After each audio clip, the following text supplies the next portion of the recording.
Judge గారు కొన్ని comments చేశారు. గతంలో మనం గత ప్రభుత్వ హయాంలో అప్పుడు వైసీపీకి సంబంధించిన కొంతమంది జడ్జిల పైన కామెంట్స్ చేయటం, జడ్జిలకు వ్యతిరేకంగా సోషల్ మీడియాలో పోస్టులు పెట్టడం, దానిపైన సిబిఐ ఎంక్వైరీలు ఇవన్నీ చూసాం.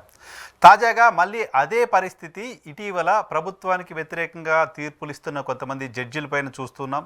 సోషల్ మీడియాలో ఆ జడ్జిల కులాన్ని చూస్తూ ఇంకో రకరకాలుగా పోస్టులు పెట్టడం, వాళ్ళని విమర్శించడం ఇవన్నీ చూస్తున్నాం. దీనిపైన ఏమైనా కామెంట్ చేస్తారా? సార్, ఇప్పుడు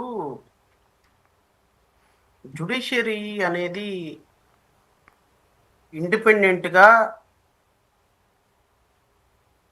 రాజ్యాంగంలో ఉన్న 3 అంగాల్లో తమ పాత్రని రాష్ట్ర ప్రభుత్వంలో ఉన్నటువంటి వ్యక్తులు ఎంత పెద్దవాళ్ళైనా, ముఖ్యమంత్రులైనా ప్రధానమంత్రులైనా, ఇండిపెండెంట్గా ఒక వ్యవస్థ ప్రజాస్వామ్య హక్కులను కాపాడాలి అని రాజ్యాంగం ఇచ్చినటువంటి మ్యాండేట్ని ప్రతి ఒక్క జడ్జి, ప్రతి ఒక్క న్యాయమూర్తి తమ తమ పరిధిలో కాన్స్టిట్యూషనల్ మ్యాండేట్ని ఫుల్ఫిల్ చేస్తూ ఉంటారు.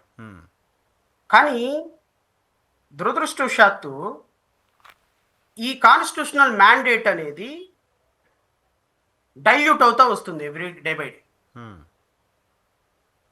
సో ఏదైనా ఒక ఇంపార్టెంట్ కేసులో మీడియా ట్రయల్ హైలీ ఇన్ఫ్లుయెన్స్ చేస్తుంది ఒక ఆఫీసర్ని. Okay okay and political power also somehow is being influence. ఇది రాజ్యాంగమైనటువంటి ప్రిన్సిపల్స్కి పూర్తిగా అంటే పొలిటికల్ టర్న్ తీసుకుంటుంది. జరిగిందా లేదా అనేది నేను ఎండోర్స్ చేయను ఇక్కడ.